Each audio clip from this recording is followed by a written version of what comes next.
As I have demonstrated throughout the last 21 episodes of September Song, I am pretty much an eternal optimist.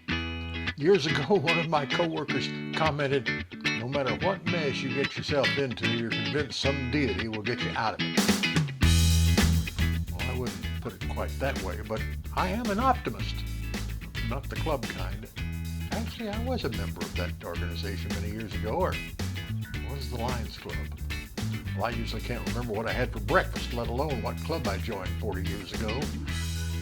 And having said that, advancing age, along with memory loss, seems to bring about a bit of cynicism. Cynicism doesn't quite make good bedfellows with optimism. So I needed to sublimate this into a more satisfying arrangement. Now, I can't stand unsubstantiated statements. People stating something as fact that doesn't have the ring of truth. Well, that just doesn't add up on my mental calculator. So when this happens, I set out in search of the facts.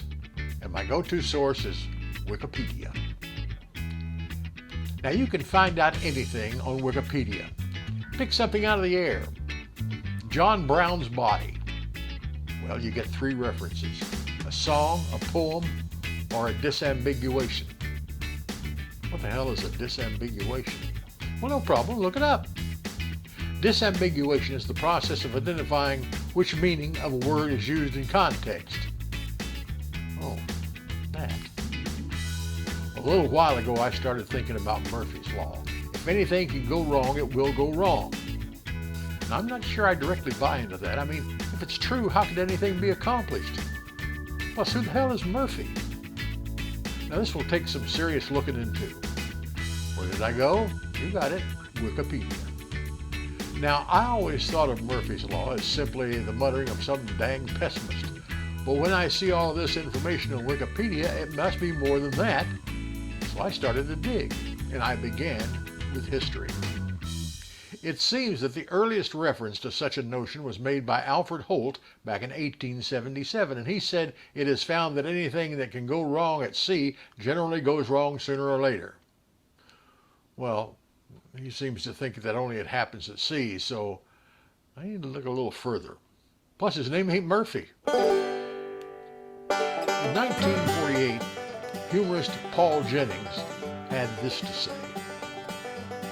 He said, seemingly spiteful behavior manifested by inanimate objects or objects that cause problems like lost keys or a runaway bouncy ball are said to exhibit a high degree of malice toward humans.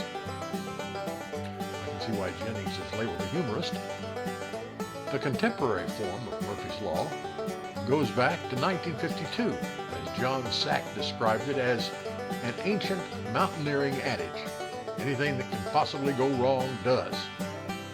Well, we're getting closer, but I don't climb mountains often. Actually, I never climb mountains. I don't see how this guy named Sack can get credit for Murphy's Law.